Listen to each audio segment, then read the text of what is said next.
ከክርስቶስ ጋር ሊኖር የሚናፍቅ ሰው ከክርስቶስ ጋር የሚኖር ሰው እነዚህ አጽዋማት እሱን ለማብቃት እሱን ለማሳደግ የተሰሩለት ስርዓቶች ናቸው እንጂ መደምደሚያዎች አይደሉም። ከምንለብሰው እላቂውን ከምንበላው ትራፊውን ሳይሆን ካለን ላይ መመጽወትና መስጠት መልመድ አለብን። በዚህ በጾም ከተጠቀሱ ከጽሎላት ምግቦች መራቅ አለብን። ነገር ግን እነሱን በሚተኩ የጾም ምግቦች ናቸው ብለን ባስቀመጥናቸው እየተካን ሳይሆን በተለይም ምጽዋት በማድረግ እነዚህን ምግቦች ለሌሎች በመስጠት ሌሎች በማጋራት ከዛ ሁሉ መጾም አለብን። ስለዚህ ክርስቶስን እስከ መቃብር ድረስ ሸኝተነው ክርስቶስ ሲነሳ እኛ አብረን ካልተነሳልና ክርስቶስ ሲነሳ እኛ መሞት ከጀመርን ጾማችን ዋጋ የለውም ማለት ነው። የሕማማት ሳምንት ከጥቁር ከመልበሱ የክርስቶስን ሕማም ከማሰቡ እንዲሁም ዕለት ዕለት ቤተክርስቲያን ውስጥ የሚደረጉ ስርዓቶችን ከማድረጉ በላይ የመጀመሪያው ለየት የሚያደርገው የክርስቶስን ሕማም በተግባር የምንሳተፍበት ሳምንት ነው። እንደ አንድ ኦርቶዶክሳዊ እንደ አንድ ክርስቲያን ጾምን የመጾም የውዴታ ግዴታ አለብን። ከስርዓት አምልኮችን ውስጥ አንዱ ስለሆነ ነው።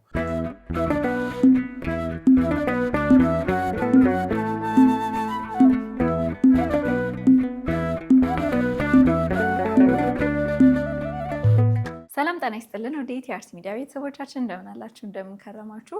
እግዚአብሔር የተመሰገነ ይሁን። እኛ ጋር ሁሉም ነገር ሰላም ነው። እንግዲህ አሁን ያለነው የጾም ወቅት ነው። ጾሙ በጥሩ ሁኔታ እየሄደላችሁ እንደሆነ ተስፋ እናደርጋለን ማለት ነው። ዛሬም ጊዜያችንን ሰዓታችንን ጠብቀን አንድ እንግዳ ወደ እናንተ ይዘን ቀርበናል። ከእንግዳችን ጋር በጣም ደስ የሚል ቆይታ ይኖረናል። እስከ ፕሮግራማችን ፍጻሜ ድረስ አብራችሁን ቆዩ።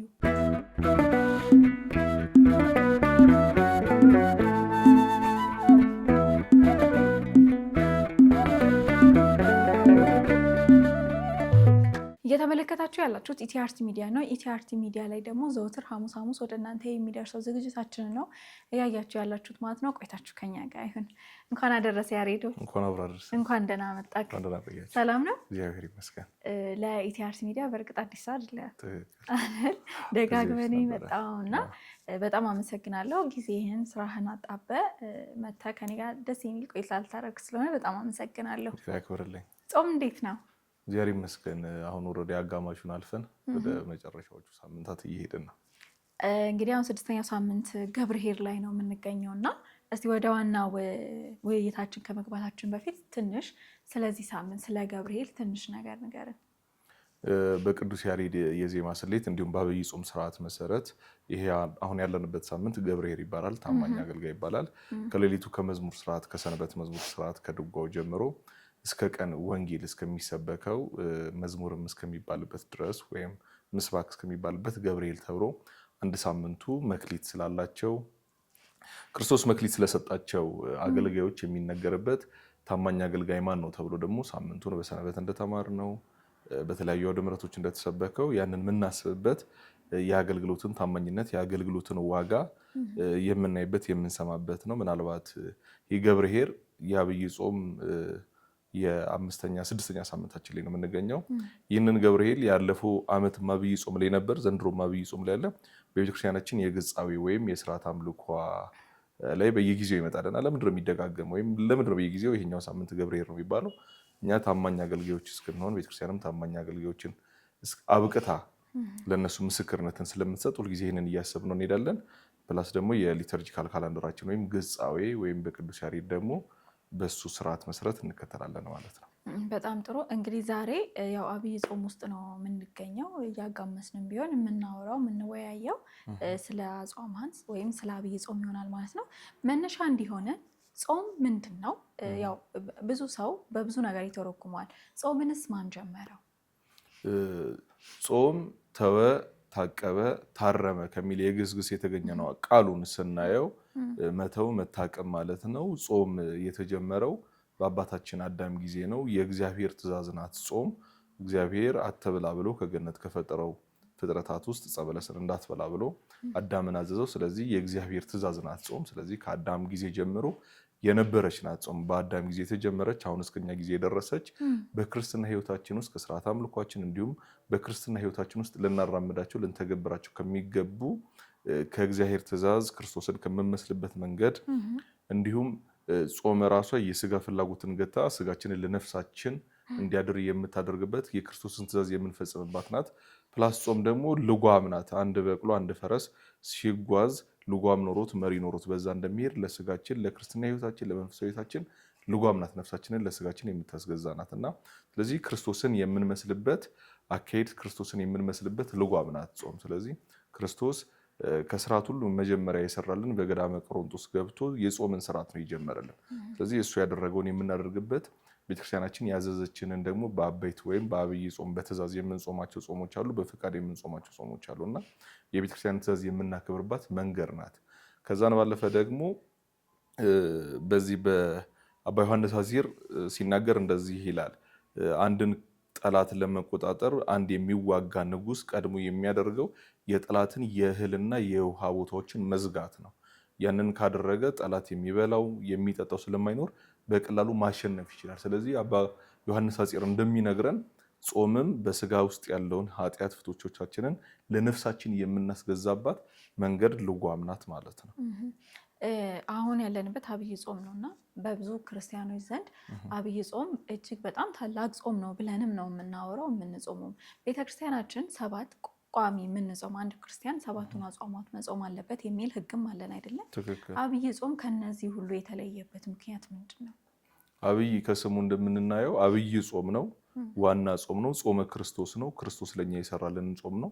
ስለዚህ አንደኛ የክርስቶስ ራሱ የመሰረታት ክርስቶስ የሰራት ጾም ነው። እሱን አብነት አድርገን የምንጾምበት ጾም ስለሆነ ነው። ሁለተኛው አብይ የተባለበት ምክንያት በዚህ በአብይ ጾም የሚደረጉ ስርዓቶች ከሌላው ጊዜ የተለዩ ናቸው። ጾመ ድጓ የሚባለው ቅዱስ ያሬድ የደረሰው ድርሰት በዚህ በአብይ ጾም ነው የሚደረገው። በአብይ ጾም አገልግሎቱ ሌሊቱን ሙሉ ቀኑን ሙሉ ነው የሚደረገው። ሌሊት በጾመ ድጓው ተጀምሮ እስከ ቀን ቅዳሴ ድረስ፣ ከቀን ከቅዳሴ በኋላ ደግሞ ሰርክ ላይ የመሐርና ጸሎት ተደርጎ 24 ሰዓት አገልግሎቱ የማይቋረጥበት 24 ሰዓት የስርዓተ ጾሙ የሚካሄድበት የአምልኮ ስርዓቱ የሚሄድበት ነው እና ጠዋት ከኪዳን ይጀምራል፣ ቅዳሴ ያለ፣ ሌሊት ጾመ ድጓው ይደርሳል። ከዛን በኋላ ሰርክ ላይ መሐርና ጸሎቶች አሉ። እኚህን የአምልኮ ስርዓት የሚደረግበት ነው። ከዛ ባለፈ አብይ ጾም በአጿጿም ስርዓቱ ይለያያል። የመጀመሪያው ሳምንት እንደሚታወቀው እስከ 12 ሰዓት እንጾማለን። ሁለተኛው ሳምንት እስከ 11 ሰዓት እስከ ሆሳና ድረስ እንደዛን ቆይና ደግሞ በህማማት ደግሞ ፀሐይ እስክትጠልቅ ድረስ እስከ 1 ሰዓት እንጾማለን ማለት ነው።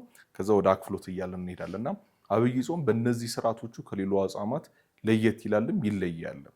በዋናነት ግን ክርስቶስ ራሱ ይሰራልን ክርስቶስን አብነት አድርገን እሱን አይተን የምንጾመው ነውና ይህንን ሲናገር ሁለተኛ ቆሮንቶስ ቅዱስ ጳውሎስ በምዕራፍ 11 ቁጥር 6 ላይ እኔ በመጦም በመራብ ጾምን አብነት አድርጌ ይህንን መከራዬን እቀበላለሁ ብሎ ለቆሮንቶስ ክርስቲያኖች ቅዱስ ጳውሎስ ተናግሮ ነበርና ሐዋርያትን አብነት አድርገን ክርስቶስን አብነት አድርገን እነሱ እንዳደረጉት እኛም እያደረግን ይህንን ጾም እንጾመዋለን ማለት ነው። እሺ ወደ ቀጣዩ ጥያቄ ሲሄድ ደግሞ ብዙ ጊዜ የአጽዋም ወቅቶች ሲመጡ አሁን እንደውም በጣም ጥሩ እየተሻሻለ የመጣ ነገር አለ ወጣቶች ጋር ማለት ነው። አንድ ክርስቲያን ከምግብ ከመጠጥ ብቻ ነው መጾም መታቀብ ያለበት? አንደኛ ይሄ ነው። አያይዘ ደግሞ እንድትመልስልኝ የምፈልገው የተለመደ ነገር አለ። ከዛ በኋላ ያለው አኗኗራችን፣ ከጾም በኋላ ያለው አኗኗራችን አሁን ጾም ውስጥ ዘፈን፣ ዳንስ የመሳሰሉትን ነገሮች ይተዋሉ። የሚተው ልጆች አሉ። አይ ጾም ነው እንደዚህማ አላደርግም። ልክ ግን ከጾሙ በኋላ ደግሞ ያ ወደዛ ነገር የሚመለሱ ምዕመናን ወይ ወጣቶች አሉና መጾማቸው ዋጋ ይኖረዋል? ይህን ጥያቄ ልክ አሁን ጾም ስንጀምር ሁሉም ሰው በተለምዶ የሚያደርጋት አንዲት ጉዳይ አለች። ካጠፋው ይቅርታ፣ በማወቅም ባለማወቅም ይቅር በሉኝ ብለን እንናዘዛለን። ለንስሐ አባት መናዘዝ ያለብንን ጉዳይ ግን ብዙ ጊዜ በተለያዩ በቴክስትም ሊሆን ይችላል፣ በሶሻል ሚዲያዎች ሊሆን ይችላል፣ ይህንን ነገር እናደርጋለን። ለንስሐ አባት ነው ይህንን ነገር መናገር ያለብን፣ ትክክለኛውን ያንን ነገር ነው ማድረግ ያለብን። ልክ ከዛን በኋላ ደግሞ ልክ ጾሙ ሲያልቅ ምን እንባባላለን? ለትንሣኤ እንኳን አደረሳችሁ ለብርሃነ ትንሣኤ እንባባላለን። ስለዚህ ከጾሙ በኋላ ሌላ አዲስ ነገር እንዳለ ከጾሙ በፊትም አዲስ ነገር አለ። ትክክል ነው፣ ስርዓት አለ መሀል ላይ። ከዛን በኋላ ደግሞ አሁን ትንሣኤ ከሆነ በኋላ ደግሞ በዓለ ሃምሳ ይቀጥላል። ጾም ያድርግና ያታድርግ ብቻ ትእዛዝ አይደለችም። ጾም የክርስትና ህይወታችን አንደኛው መንገድ ነው። በአዳም ጊዜ በህገ ልቦና ነበረ ሰዎች ሲኖሩ የነበሩት። ከዛን በኋላ ህግን ሲሽሩ የኦሪት ህግ መጣላቸው። እሱ አልበቃ ሲለን ደግሞ የህገ ወንጌል መጣልን። ከዛ በህገ ወንጌል ውስጥ ከተሰሩልን ስርዓቶች ውስጥ አንዱ ጾም ነው። ስለዚህ በክርስትና ህይወት ውስጥ የምንጾመው የመጀመሪያው ስርዓት አምልኮ ስለሆነ ነው። ስለዚህ የዚህ ስርዓት አምልኮ ፍትሐ ነገሥት በቁጥር 15 ላይ እንደሚናገረው በታወቀ በተገደበ የራስን ከምግብ የመከልከል ነው ይለዋል ስለ ጾም ሲናገር። ስለዚህ አሁን በአብይ ጾም የሚሰራልን በታወቀ ሰዓት በተገደበ ሰዓት የምግብ መከልከል ነው። ሌሎቹ ደግሞ አጽዋማት አሉ። ስሜቶቻችን፣ ብልቶቻችን፣ አካላቶቻችን እንዲጾሙ ይፈልጋሉ። ይህ ጾም ደግሞ በክርስትና ዕለት ህይወቶቻችን የሚቀጥል ነው። የሚቀጥል ነው እስከ መቼ ድረስ? ሞተን ከክርስቶስ ጋር እስክንኖር ድረስ። ስለዚህ በጊዜ የተገደበ ጾም አለ። እንደ ክርስቲያን ደግሞ ክርስቶስን መምሰል የምንኖርበት ደግሞ በዛ ህይወት ውስጥ የተገደበ ጾም አለ። ኃጢአትን አለመስራት አንደኛው ጾም ነው። ስለዚህ ትእዛዛትን ማክበር፣ 10ቱ ትእዛዛትን ማክበር፣ 6ቱ ቃላት ወንጌልን ማክበር፣ አንቀጸ ብፁዓን ላይ የተጻፉትን ነገሮች ማክበር እንዲሁም ወንጌልን ማክበር ጾም ነው። ለዚህም ነው ዕለት ዕለት ቤተክርስቲያን ስትናገረን መንግስተ ሰማያት ቀርባለችና ምን በሉ ንስሐ ገቡ እያለች ታስተምራለች። ስለዚህ በጾምም ንስሐ አለ፣ በፍስክም ንስሐ አለ። ስለዚህ በጾም ወቅት ከምግብ እንከለከላለን። ከምግብ መከልከሉ በተለምዶ አሁን በጤና ጉዳይ እንደውም የስነ ምግብ ባለሙያዎችን ሰዎች እያማከሩ ከሌሎች ምግቦች ይተዋሉ። ያ ማለት ምንድነው? ይጾማሉ ማለት ነው። ነገር ግን በስጋችን ለጽድቅ ከሚያደርጉ ስራዎች ከሚከለክሉ ነገሮች ሁላ ደግሞ ምን ማድረግ አለብን? መከልከል አለብን። ያ ደግሞ ጾም ነው። ለምሳሌ ወደ ኃጢአት የሚመሩ እግሮቻችንን ከኃጢአት ቦታ ማራቅ መከልከል ጾም ነው። አንደበታችን ክፉ የሚናገረውን መገደብ ጾም ነው። ስለዚህ በአብይ ጾም ወይም በአበይት አጽዋማት ጊዜ ብቻ ሳይሆን ሙሉ ጊዜ ይህንን ነገር ማቆምና መለማመድ እንደ ክርስቲያን ነው። ክርስቲያን ሲኖር ክርስቶስን መስሎ ነው የሚኖረው። ክርስቶስን መስሎ ሲኖር ደግሞ በጾም ጊዜ ብቻ አይደለም ክርስቶስን መስሎ የሚኖረው። በዚህ ጾም አንድ መምህር ለምሳሌ አንድ መምህር ክፍለ ጊዜ ተመድቦ ቢያስተምር ገብቶ ተማሪዎችን ቢያበቃ ስራው ስለሆነ ነው። አንድ ሯጭ ወይም አንድ ወታደር ደግሞ ሀገርን ቢጠብቅ ድንበርን ከጠላት ቢጠብቅ ከወራሪ ቢያሸሽ ስራው ምን ስለሆነ ነው? ወታደር ስለሆነ ነው። አንድ ክርስቲያንም በስርዓተ አምልኮት ውስጥ ጾምን አጥብቆ ጾምን መጾሙ ክርስቲያን ስለሆነ የሚያደርገው የውዴታ ግዴታ ነው። እግዚአብሔር እንደኛ ሳይሆን እንደሱ ቸርነት እንደሱ ምሕረት ዋጋ ስለሚከፍለን በጾም ምን ይሰጠናል? በረከት ይሰጠናል። ቸርነቱን ያሳየናል፣ ይቅር ይለናል። ከእግዚአብሔር ቸርነት አንጻር ነው እንጂ እንደ አንድ ኦርቶዶክሳዊ እንደ አንድ ክርስቲያን ጾምን የመጾም የውዴታ ግዴታ አለብን። ከስርዓተ አምልኮችን ውስጥ አንዱ ስለሆነ ነው። ስለዚህ በቤተክርስቲያናችን ውስጥ የሚታመም ሰው ወይም ታማሚ ሰው አይጾምም አይደል? አይጾምም ታማሚ ሰው። ነገር ግን የሚሞት ሰው ከሆነና መሞቱ እርግጥ ከሆነ እስኪሞት ድረስ ምን ይደረግ ይባላል? ይጹም ይባላል። ስለዚህ እኛ ክርስቲያኖች ነን። እኔና አንቺ አንሞትም? እንሞታለን። ሄደን ከክርስቶስ ጋር ልኖር እናፍቃለን። ስለዚህ እኛ ጿሚዎች በዚህ በተለይ ደግሞ በአብይ ጾም ሞቱን በሚመስለው ሞቱ እንመስለዋለን አይደል? ሕማማት ሲመጣ እንወድቃለን፣ እንነሳለን። ከዛ በኋላ ክርስቶስን ከአይሁድ ጋር አብረን ሰቅለነው ልክ የአዳምን ጩኸት እንጮህና ይሰቀል እንላለን። ነገር ግን በትንሳኤው በሱ ትንሳኤ እኛን እንደሚያስነሳ እያመንን ያንን ጩኸት እንጮሃለን፣ አብረን እንሰግዳለን፣ እንነሳለን፣ ሕማሙን እናስባለን። ስለዚህ ክርስቶስን እስከ መቃብር ድረስ ሸኝተ ነው ክርስቶስ ሲነሳ እኛ አብረን ካልተነሳልና ክርስቶስ ሲነሳ እኛ መሞት ከጀመርን ጾማችን ዋጋ የለውም ማለት ነው። ስለዚህ ክርስቶስን የሚፈልግ ሰው ከክርስቶስ ጋር የሚኖር ሰው ዕለት ዕለት ከክርስቶስ ጋር መኖርን ማሰብ ዕለት ዕለት ሞቱን በሚመስለው ሞቱ ካሰበው ትንሳኤን በሚመስለው ትንሳኤ ደግሞ ማሰብ አለበት። ያ ደግሞ እስከ መጨረሻው ህቅታ ይላሉ አይደል አባቶች፣ እስከ መጨረሻው ህቅታ ድረስ ክርስቶስን እያሰብን ልንኖር ይገባል። ስለዚህ በአብይ ጾም በተገባ በተከለከለ ራስን ከምግብ መከልከል ራስን ከኃጢአት መከልከል ይሄ ስርዓት ነው። ይሄ ደግሞ በቤተክርስቲያናችን ደግሞ ያለ የሚቀጥል ስርዓት ነውና ይህንን እንደ ክርስቶስ መኖር እንደ ክርስቶስን መስለን እንደ ክርስቲያን መኖር ስንጀምር ይህንን ጉዳይ እያስተካከልን እንሄዳለን ማለት ነውና ብዙዎቻችን ልክ ጾም ሲያበቃ ኃጢአት የተፈቀደልን ይመስለናል። ነገር ግን ልክ ጾም ሲያገባ እዚህ ጋር የጀመርነውን የንስሐ ህይወት ከክርስቶስ ጋር ቢቻል በስጋው ደግሞ ከብረን መቀጠል ነው ያለብን። አብይ ጾም ልክ 40 ቀን እንዳከበር ነው 50ውን ቀን ደግሞ 50 ቀን የክርስቶስን ትንሣኤ እናስባለን። ስለዚህ ከክርስቶስ ጋር አብረን ለመነሳት አሁን በንስሐ የጀመርነውን ህይወት ከክርስቶስን ትክክለኛ የምንመስልበት የምናገኝበት ደግሞ ስጋው ደሙን መቀበል ነውና ብዙዎቻችን ለቤተክርስቲያን ሲሮጡ የነበሩ እግሮቻችን ወደ ኮንሰርት ይሮጣሉ። ከምግብ የተከለከለው አፋችን ወደ ኃጢአት ይቸኩላል፣ ወደ ምግብ ወደ መጠጥ ይቸኩላል። ወደ ቤተክርስቲያን ሲፋጠን የነበሩ እግሮቻችን ደግሞ ወደ ምሽት መሸታ ቤቶች ይፋጠናሉ። ስለዚህ ያንን የለመድነውን ክርስቲያናዊ ምግባር ማስቀጠል ነው እንጂ ያለብን ልክ ጾሙ ሲፈታ ራሳችንን ለኃጢአት ማዘጋጀት ያገኘነውን በረከት በዜሮ እንደማባዛት ነው። ያገኘነውን የክርስቲያናዊ ጥቅም በረከትና ረድኤት ማጣት ነው። ስለዚህ ከዚህ ድርጊት ወጣቶች ተቆጥበው በተለይም ደግሞ የክርስቶስን መነሳት እያሰቡ ራሳቸውን ከክርስቶስ ጋር አንድ ሊያደርጉ ይገባል እንጂ በዚህ ምግባር መቆየት የለባቸውም። አሁን እንደውም ምን እየተለመደ መጣ? በተለይ ደግሞ ከሁሉም አጽዋማት አብይ ጾም ላይ ነው ይሄ የይቅርታው ነገር የሚመጣውና እኔም በጣም ብዙ ጊዜ ስለታዘብኩኝ ነው። አሁን የሆነ ሰው ባጠፋ ቁጥር ልክ የካቲትን ጠብቆ ይቅርታ መጠየቅ ጀምሯል። ያ ይቅርታ የሚጠየቀው ሰውዬ አይ በቃ ከልቡ አይደለም የሚል ነገር መጥቷል። ይሄ ይቅርታችንን ራሱ ዝቅ ያደረግነው ነው የመጣ ነው። ለምን ያን ሁሉ ወር ይዘን የመጣነውን ነገር ልክ የካቲት ወር ሲገባ ይቅርታ መጠየቅ ይሄ አግባብ ነውም ብዬም አላስብም። ጥሩ ነው። ካለመጠየቅ ደግሞ መጠየቅም የተሻለ ነው። ግን አሁን አንተ እንዳልከው ህይወታችንን ሙሉ በይቅርታና በክርስቶስ ስራዎች ብንኖር ሞር የተሻለ ነው። አሁን ላይ ደግሞ ጾም ላይ በደንብ ወጣቱን እያየን ያለ ነው። ያ ወጣቱ ስለሆነ ወጣቱ ላይ እያወራን ነው። የምግብ ጾም ሲባል የምግብ አድማ ብቻ የሚመስለን ሰዎች አለን። እኔ እኮ እስከ 12 ሰዓት ነው የምጾመው፣ በቃ 12 ሰዓት ላይ ነው የምበላው። እውነት ጾም የምግብ አድማ ብቻ ነው? አንድ ክርስቲያን ሲጾም ምን አይነት ስነ ምግባርስ ሊኖረው ይገባል? እና ቅድም ደግሞ ልጠይቀ የነበረውን ጥያቄ ነክተልኝ ያለፍከው አንድ ክርስቲያን መጾም የሌለበት ወይም መጾም ማይችለው ምን አይነት ሁኔታ ላይ ሲሆን ነው? በዚህ በተራራው ስብከት የጌታችን መድኃኒታችን ኢየሱስ ክርስቶስ በአንቀጸ ብፁዓን ላይ ስለ ጽድቅ የሚጾሙ ብፁዓን ናቸው ብሎ ይህንን አጠቃላዩን ነገሩን ይዘጋልናል። ለዚህ ጥያቄ ይህንን መነሻ እናደርገው። ምንድነው ስለ ጽድቅ የሚጾሙ? ስለ ጽድቅ የሚጾሙ ጽድቅን ሽተው ጽድቅን ፈልገው የሚጾሙ ብፁዓን ናቸው። እንደምታዩ አሁን ላይ ከፍስኩ ምግብ ይልቅ የጾም ምግብ አይነቱም ጥራቱም ብዙ እየሆነ መጥቷል።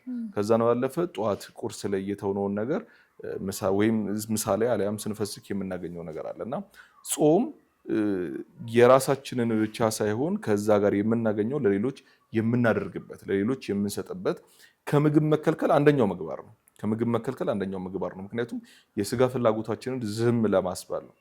በጣም የራበው ሰው በጣም ምግብ የሚፈልግ ሰው መጀመሪያ አንቺና እኔን ቢያገኝ ሊጠይቀን ምንድን ነው? ምግብ ነው አይደል? ዳቦ ግዛልኝ አሊያ ምግብ ስጠኝ ነው። ሰውነቱ ምን ለማድረግ ለመያዝ ነው። ስለዚህ አንድ በጣም የተራበ ሰው የስጋ ፍላጎቶቹ አይሎበት ለኃጢአት አይሄድም። ስለዚህ ራሱን ለማስገዛት ስጋውን በነፍሱ እንድታድር ለማድረግ ስጋውን በነፍሱ አድራ የጽድቅ ስራ እንድትሰራ ለማድረግ መጾም ያስፈልጋል። ስለዚህ አንድ ሰው ሲጾም ደግሞ ህሊናው ይሰበሰብለታል፣ አቴንሽን የምንለው ይሰበሰብለታል። ፕላስ ያንን ነገር ላይ የሚሰራው ነገር ላይ ትኩረት ማድረግ ይችላል። ስለዚህ በጾም ወቅት ነው በፍስክ ወቅት ነው በደንብ ኮንሰንትሬትድ ሆነን ምንጸልይ ወይም አይተን ምንጸልይ ሲባል በጾም ወቅት ነው። ምክንያቱም ሀሳባችን ይሰበሰባል። ነፍሳችን አንዲት ነገርን ትጠማለች፣ ክርስቶስን ትፈልገዋለች። ነገር ግን ስንጠገብ ጸሎት ለማድረግ አይደለም ለመተኛት እንቸገራለን። ስለዚህ አንደኛው ይሄ ከምግብ መከልከል ነው። ነገር ግን ይህንን የምግብ መከልከል ትተን በብዙ አይነት የምናገኝ ከሆነ ቅዱስ ዳዊት እንዳለው ጉልበቴም ቅቤ ከማጣት የተነሳ ዛለ ብሎ አይደል የሚናገረው። በምግብ የማግኘትና ያለማግኘት ጉዳይ ብቻ ሳይሆን ከነዛን ጉልበታችንን ከሚያዝሉ ምግቦች በመጽሐፍ ቅዱስ ከተጠቀሱ ከጽሎላት ምግቦች መራቅ አለብን። ነገር ግን እነሱን በሚተኩ የጾም ምግቦች ናቸው ብለን ባስቀመጥናቸው እየተካን ሳይሆን በተለይም ምጽዋት በማድረግ እነዚህን ምግቦች ለሌሎች በመስጠት ሌሎች በማጋራት ከዛ ሁሉ መጾም አለብን። ስለዚህ የምግብ አይነት የመቀየር ጉዳይ ብቻ እንዳይሆን አንደኛው እሱ ነው። ሌሎች ደግሞ ከዚሁ ከጾም ጋር አብረን የምናነሳቸው ምንድነው? ከምግብ ቀጥሎ መጾም ያለበት አፋችን መጾም አለበት፣ አይናችን መጾም አለበት፣ ጆሮአችን መጾም አለበት። ምግባራችን በሙሉ ለጽድቅ የሚያነሳሳ መሆን አለበት።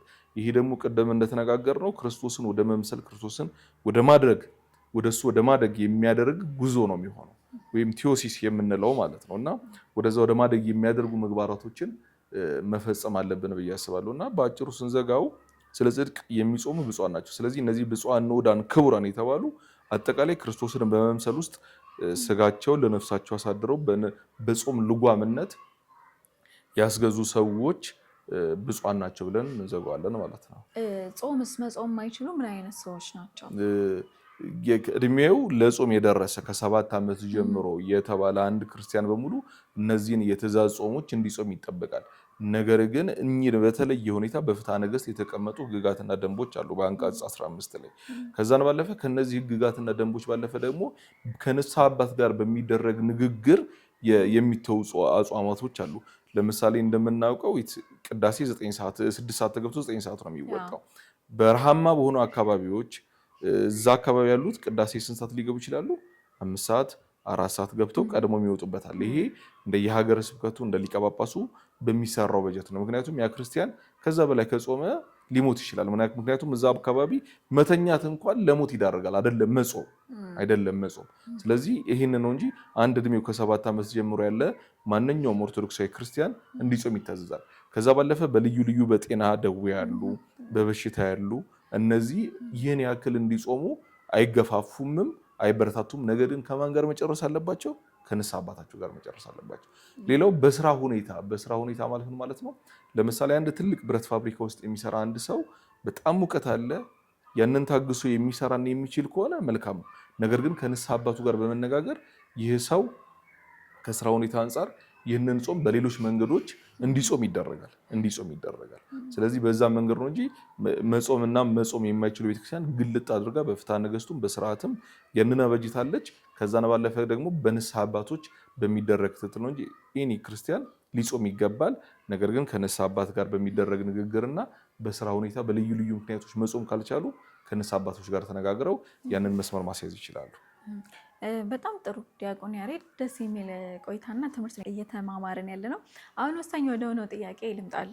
ሰውም ጠይቂ ብሎ ሪኮመንድ ካደረገኝ ጥያቄ ማለት ነው ቃል በቃል ሳነብልህ አሁን የምናያቸው የጾም ወቅቶች ብዙ ሰዎች የሚያሳልፉት ድርጊት እውነት ቤተክርስቲያን በዚህ መልኩ አሳልፉ ትለናለች ብሎ ምን ይላል ከስር የጾም ምግቦች ቅድም ያነሳሃቸው ማለት ከፍስጉ በላይ ነው የጾም ምግቦች የምንመገበው። መንፈሳዊ ጉዞዎች መብዛት፣ ከምግብ ለሰዓታት መታቀብና የጾሙ መተኛት አለማስቀደስ።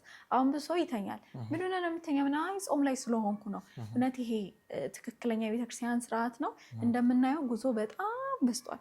እንደሚገርም ነገር ጉዞ እሁድ ነው። እሁድ ጠዋት ነው የሚካሄደው። ቅዳሴ ላይ አይደረስም፣ ጸበል ላይም አይደረስም። ምክንያቱም ወረፋ ብዙ ስለሆነ ከከተማም ውጭ ስለሆነ አብዛኛው ጉዞዎች የሚዘጋጁት እና ይሄ ነገር አግባብ ነው እንዴ?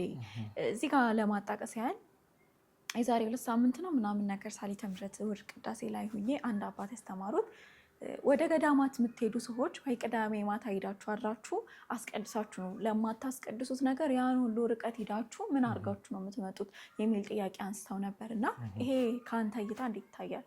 ጥሩ። መጀመሪያ በጾም ወቅት ልናደርጋቸው የሚገቡ ተግባራቶች የሚሉትን በደንብ ዝርዝረን ብናያቸው መልካም ነው። በጾም ወቅት አንድ ሰው ጿሚ ከሆነ ወይም ጾም የሚጀምር ከሆነ ንስሐ ቢገባ መልካም ነው። የመጀመሪያው የንስሐ ህይወት ቢኖረው መልካም ነው።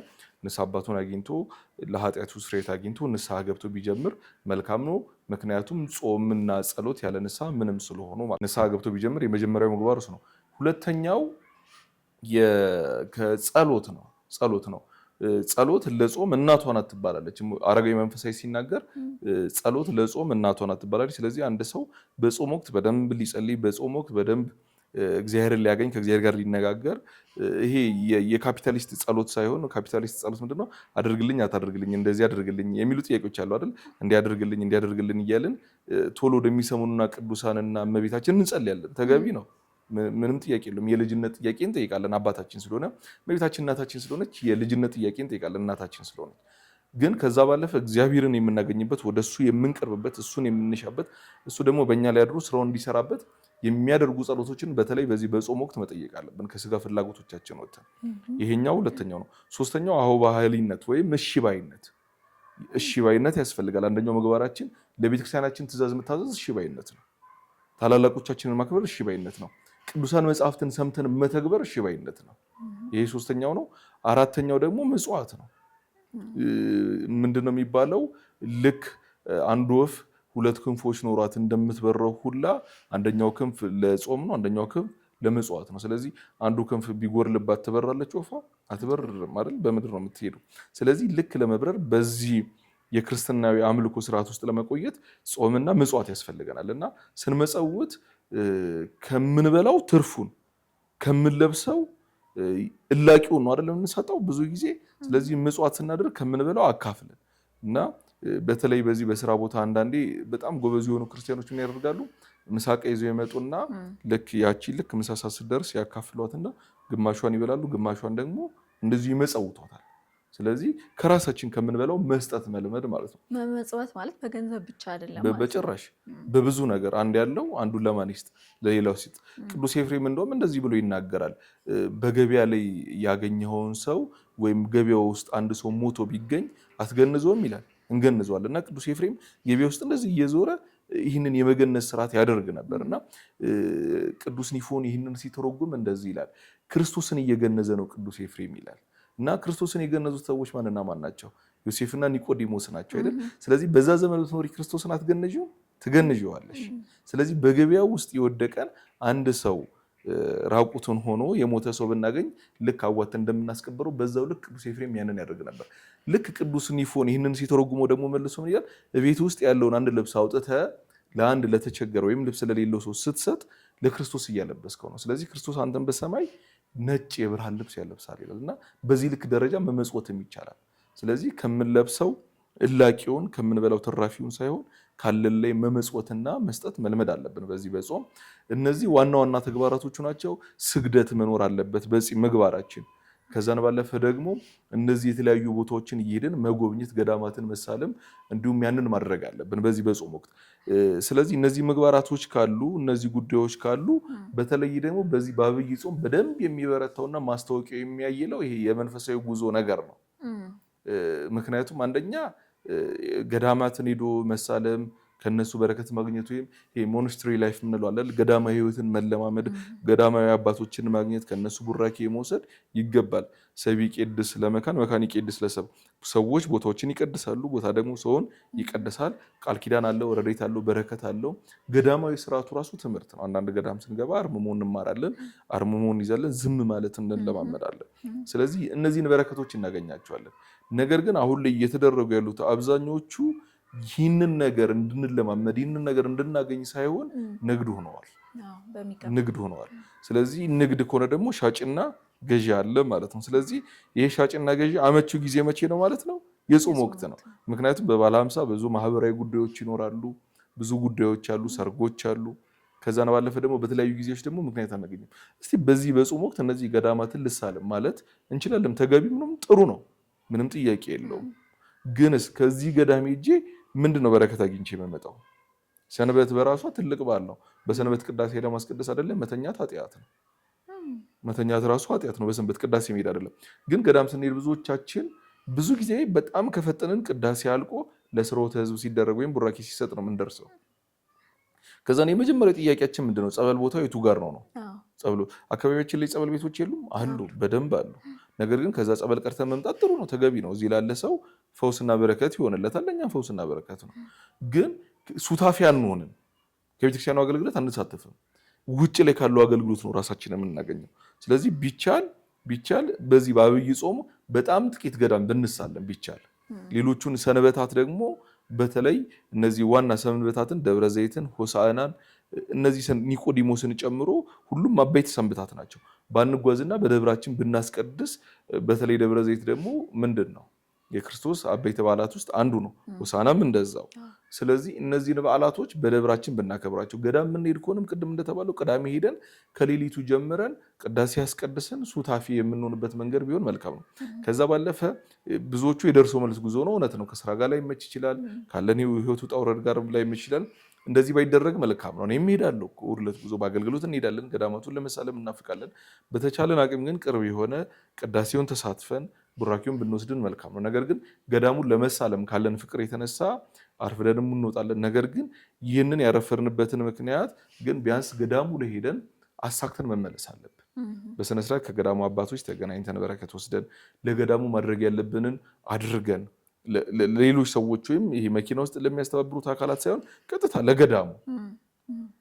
ከዛም ደግሞ በስርዓትና በአግባብ ከሆነ ጸበላችንን እዛው ተጠቅመን ተጠምቀን ቀርተን መተን ያንን ማድረግ አለብን። ከዛ ባለፈ ግን ባጭሩ ለንግዱ ተደራሽ አካል ነው የምንሆነው።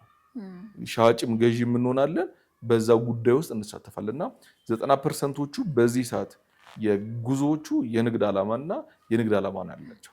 10%ዎቹ ናቸው በእርግጠኝነት ይህንን ሱታፌ ለማግኘት የሚሄዱትና በተለይ የአብይ ጾምና በመንፈሳዊ ጉዞ ስም የሚደረገው ይህንን ነውና ከዚህ ባለፈ ሁሉም የሚያየው ነው። ከአዲስ አበባ መውጫ በሮችን ማየት ብቻ ይበቃል ይህንን ጉዳይ ለማየት። በተለይ በዚህ በደብረ ብርሃን መስመር መገናኛ አካባቢ ጀምሮ ያሉት እንዲሁም ከጣፎ ጀምሮ ያሉት መስመሮችን ስናይ ንግድ ነው የሚመስለው እና አንደኛ ሰው የሚሄድበትን ዓላማ ጠንቅቆ ማወቅ አለበት። ሁለተኛ ወደ ገዳም ሲሄድ ከሱ ምንድን ነው የሚጠበቀው? ሶስተኛ ሲመለስ ምን ይዞ ነው የሚመለሰው? በረከትን ጽድቅን ይዘሽ እንደምትመጪ ሁላ መቅሰፍትንም ይዘሽ ወደ ቤትሽ እንዳትመጪ ያስፈራል። ለምሳሌ ቀላል የሚባል ገንዘብ አይደለም አይደል? ወደ ገዳም ስትሄጂ በትንሹ ከ500 ብር እስከ 1000 ብሮች ነው የምታወጪው። ምንም ጥያቄ የለው። በከፈልሽው ልክ የማይመዘን በረከት ነው ይዘሽ የምትመጪው። ኢኮኖሚካሊም ተጎርተሽ ስፒሪቹዋሊም ተጎርተሽ ግን መመለስ የለብሽ። ስለዚህ ክርስቲያኖች ቢያንስ ይህንን ኢኮኖሚካሊ አንድን ክርስቲያን መደገፍ የሚችሉበት ብር ነው። ደብራቸው ላይ አስራት በኩራት የሚያወጡት ብር ነው። ለነዳይ ቢመጸውቱት የዛን ህይወት የሚደግፍ ብር ነው። ለአንድ ገዳም ፕሮጀክት ቢያውሉት ገዳም ፕሮጀክት የሚሰራ ብር ነው። ቀላል ብር አይደለም። ስለዚህ ይህንን ኢንቨስት እያደረጉ ነገር ግን ሄዶ ሲመጡ ያንን በረከት የማያገኙ ከሆነ ምንም ጥቅም የለውም። ስለዚህ በተለይ ደግሞ አሁን ምን ሆኗል? ሳራ ስለሄደች ያሬድ ይሄዳል ጉዞውን። እሱ ያየችበት ቦታ ትሬንድ ሆኗል ማለት ነው። ወይም እዛ ቦታ ሄደን ፎቶ ስለምንነሳ መልካም ነው፣ ኃጢአት አይደለም። ቦታውን ማስተዋወቅ ተገቢ ነው። ነገር ግን አቡነ ዘበሰማያት ደግመናል። ፎቶ ከመነሳታችን በፊት እዛ ከእግዚአብሔር ጋር ተገናኝተናል፣ ኮሚኒየን ፈጽመናል ወይስ ለስቶሪ ነው አይደል? ለስቶሪ ወይም ውሏችንን የምናሳይበት በቲክቶክ ለዛ ነው የምናደርገው? ቭሎግ ለሚባለው ነገር ነው የምንውለው ወይስ የእውነት ክርስትና ህይወት እየኖረን ነው? በነገራችን ላይ ሳራ በክርስትና ህይወት ትሬንድ የለም ወይም ቻሌንጅ የለም። ክርስቲያን ዕለት ዕለት ክርስቶስን እየመሰለ ይኖራል። ሲሞት ሞት በተባለ ድልድይ ደግሞ ከክርስቶስ ጋር ሄዶ ይኖራል። ስለዚህ ትሬንድ የሚባል ነገር የለውም። ዕለት ዕለት ክርስቲያናዊ ህይወት ነው የሚኖረው። ስለዚህ ነገ ገዳም ስትሄጂ አንቺ የክርስቲያናዊ ህይወትሽን ለማዳበር እየሄድሽ ነው። አንድ ነገር አድ እያደረግሽ ነው እንጂ ትሬንድ ወይም ቻሌንጅ አይደለም። ነገር ግን ሰው እንደ ትሬንድ አድርጎት እንደ ቻሌንጅ አድርጎት ይህንን ነገር እየሄደበት ነውና መልካም ነው። አንዱ ለአንዱ መነሳሳት፣ አንዱን መጥራት በጣም በጎ ምግባር ነውና ማን የት ገዳም ሄዱ ልቡ ሲነካ የሚያውቅ የለም። ብዙዎቹ ወንድሞች እናቶች ልቦቸው ተነክተው መጥቷል። ግን አሁን ዘለማድ እየሆነ ልብ መነካት ጋር መድረስ አይደለም ለሚዲያ የሆነ መጥቷል። ይሄ እንዴት ነው? ለቲክቶክ ወይ ለሶሻል ሚዲያ ሆኗል። ትክክል። ሁሉም ሄደው እዛ ሄዳለች እኔም እዛ ልሄድ አይነት ሁላችንንም ያ ነገር እየተቆጣጠረን ነውና በጭራሽ ልክ አይደለም። ትክክል። ድሮ አስታውሳለሁኝ ገዳም ስንሄድ እንኳን ሶሻል ሚዲያ ምን አይደለም እዛ ቦታ ሄጄ ምን አይነት በረከት አግኝቼ እመጣለሁ። ኢቨን እዛ ቦታ የተሰሩትን ታምራት ሰምተን በቃ ለእኔም እኮ እንዲደረግልኛል በሚል ተስፋ ነበር የምንሄደው። አሁን ግን እዛ ደርሰን ሄደን ፎቶ ተነስተን እስክንመጣ ድረስ ነው እንትን የምንለው የምንቸኩለው እና ልክ አንተ እንዳልከው የጉዞ ነገር ትንሽ አሳሳቢ የሆነ የመጣበት ሰዓት ነው። አብይ ጾም እንግዲህ አሁን ልናጠናቀቅ 2 ሰንበቶች ይቀሩናል። ኒቆዲሞስ እና ሆሳዕና። ልክ ሆሳዕና ግማሽ ቀን ላይ ወደ ህማማቱ እንሄዳለን እና የህማማት ሳምንት ትንሽ ለየት ያደርገዋል። እስካሁን ከመጣንባቸው ሳምንቶችም እስካሁን ካሏቸው አጽዋማትም ህዝቡ ዘንድ ራሱ ብታይ ቤተክርስቲያን ላይ ብታይ ህማማት ለየት ያለ ሳምንት ናት እና ያ የሆነበት ምክንያት ምንድን ነው? የህማማት ላይ ቤተክርስቲያናችን ቀጥታ ወደ ብሉይ ኪዳን ትመለሳለች። ወደ ብሉይ ኪዳን ትመለሳለች ማለት ምን ማለት ነው? ለማብራራት የክርስቶስን ህማም ከመጀመሪያው ሰኞ ጀምሮ እስከ አርብ ማታ ክርስቶስ ሀመ ወሞተ ወተቀብረ ብለን ክርስቶስን እስካረፈበት እስከተቀበረበት ድረስ ታስባለች። የህማማት ሳምንት ከጥቁር ከመልበሱ የክርስቶስን ህማም ከማሰቡ እንዲሁም ዕለት ዕለት ቤተክርስቲያን ውስጥ የሚደረጉ ስርዓቶችን ከማድረጉ በላይ የመጀመሪያው ለየት የሚያደርገው የክርስቶስን ህማም በተግባር የምንሳተፍበት ሳምንት ነው። ልክ እንደ ክርስቶስ እንወድቃለን፣ እንሰግዳለን። ልክ ከክርስቶስ ጋር እንነሳለን። ልክ ከክርስቶስ ጋር አብረን ህማሙን እንታመማለን። የክርስቶስን ህማም እናስባለን። አካላችን የክርስቶስን ስራ ይተገብራል። አይምሯችን የክርስቶስን ሐሳብ ያስባል። ከንፈራችን ወይም አፋችን ደግሞ የክርስቶስን መከራ ይናገራል። የዛ ሰሞን የሚነበቡ መጽሐፍቶች በሙሉ የክርስቶስን ህማም የሚናገሩ ናቸው። በዛ ሰሞን የሚደረጉ ድርጊቶች በሙሉ የክርስቶስን ስቃይ የሚያስቡ ናቸው። ስለዚህ የክርስቶስን ህማምን በሙሉ የምታስብ ቤተክርስቲያን ናት። የዛን ሰሞን እቺ ቤተክርስቲያን እንደው የምትደንቅ ቤተክርስቲያን ናት። የዛ ሰሞን የምታነበው ህማማቶች በሙሉ የትኛውም ቤተክርስቲያናት ወይም በክርስቲያን ተብሎ የተጠሩ የተለያዩ ዲኖሚኔሽኖች አሉ አይደል? ክርስቶስን እናመልካለን የሚሉ እነሱ ጋር የሌለ እኛ ጋር ያለ እውነተኛ ቤተክርስቲያን ስለሆነች ንባቡ፣ ስርዓቱ፣ ስግደቱ፣ በዜማ የሚባለው ስርዓቱ፣ የሚደረገው ጸሎት አንደኛው ይሄ ልዩ ነው። የክርስቶስን ህማም የሚናገር የክርስቶስን ስቃይ የሚናገር ህማሙን እንድናስብ የሚያደርግበት ሳምንት ነው። ከዛም ባለፈ ያ ሳምንት ብዙ ሰዓት የሚወስደው ካየሽ ንባብ ነው አይደል? የምታነብ ቤተክርስቲያን ያለችን ያ ንባብ የክርስቶስን ህማም እኛም ቁጭ ብለን እንድንሰማ ነው። ብዙ ጊዜ እንደምናደርገው ትራሳችንን ይዘን ምንጣፋችንን ይዘን ጎምለል እያለን ነው። ትንሽ እንሰግዳለን ኪርያ ላይሶን ሲባል ከዛን በኋላ ምን እናደርጋለን? እንተኛለን። በክርስቶስ ህማም ግን የሚነበቡ መጽሐፍቶችን ምን ማድረግ አለብን? እንድንሰማ። የሚደረገውን ድርጊት አርአያ ካህናትን አድርገን እንደነሱ ምን ማድረግ መስገድ። የሚዘመውን ዜማ ደግሞ በእኛ በቻልነው አቅም ምን ማድረግ መመለስ እና የሚዘመው ዜማ ካየሽ በጣም ልብን ሰቅዞ የሚይዝ ከሌላ ጊዜ የሚያራራ አራራይ የሚባለው ዜማ ነው ራሱ እና አንደኛ በስርዓት አምልኮ ይለያል። ሁለተኛ ክርስቶስን በምናስብበት እሳቤ ደረጃ ይለያል። ያ ሳምንት ዕለት ዕለት ክርስቶስን ጉልላት አድርጓ ከስር መሰረቷ ጀምራ የምታስብ ቤተክርስቲያን ናት።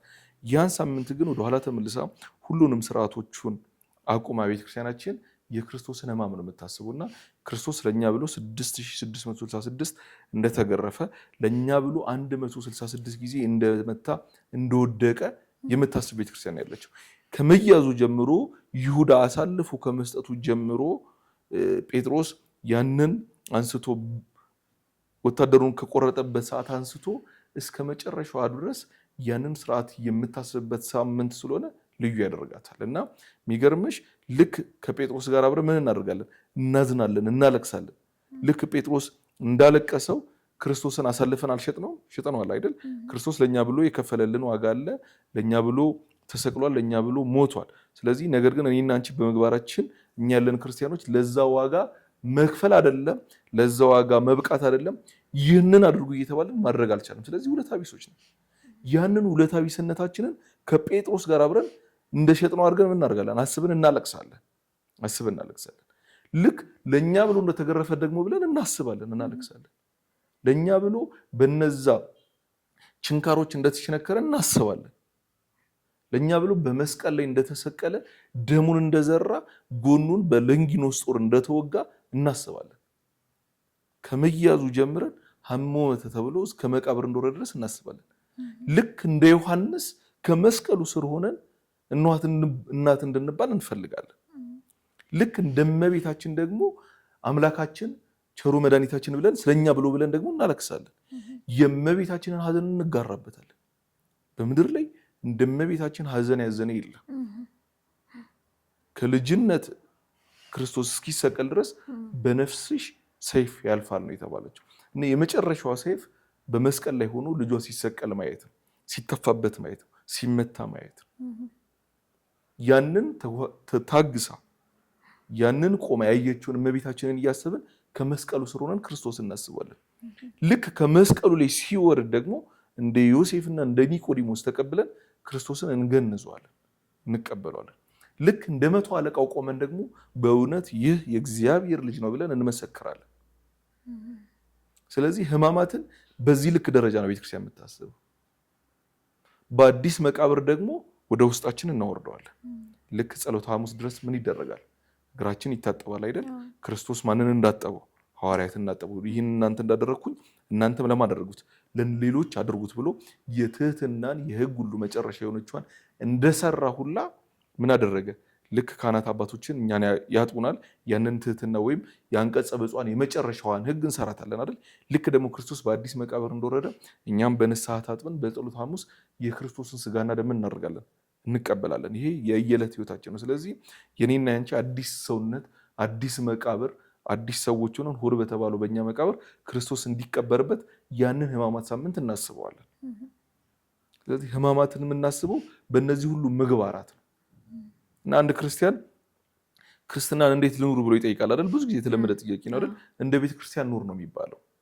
ልክ እንደ ቤተክርስቲያን ኑር የሚባለው ቤተክርስቲያን የራሷ ገጻዊ ያላት ወይም ሊተርጂካል ካለንደር አላት። ሰኞ የሚነበበው የመጽሐፍ ቅዱስ ክፍል አለ፣ የሚዜመው የመዝሙረ ዳዊት ክፍል አለ፣ የሚነገረው የእግዚአብሔር ቃል አለ። ሌሊት በሰዓታት የሚቆመው ደግሞ የአባ ጊዮርጊስ ዘጋስጫ ሰዓታት አለ። ሌሊት የሚቆመው የቅዱስ ያሬድ ጾመ ድጓ አለ። ስለዚህ አንድ ክርስቲያን ይህንን ፎሎ እያደረገ ቢኖርና ቢያነብ ቢሰማ ክርስቲያን ይሆናል። ልክ ደግሞ ሕማማት ጋር ሲደርስ ይህንን ተግባር ሲተገብረው ወደ ክርስቶስ በደንብ ያድጋል።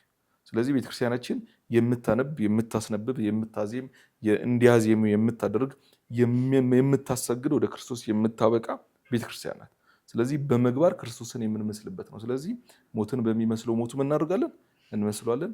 እግዚአብሔር ቢረዳን ደግሞ ትንሣኤውን በሚመስለው ትንሣኤ እንነሳለን ብለን ለዕለተ ትንሣኤው ተቀጣጥረን እንሄዳለን። ልክ በሕማማት ማለት ነው እና ሞቱን በሚመስለው ሞቱ እርሱን ከመሰልን ትንሣኤን በሚመስል ትንሣኤ ደግሞ ከክርስቶስ ጋር እንነሳለን።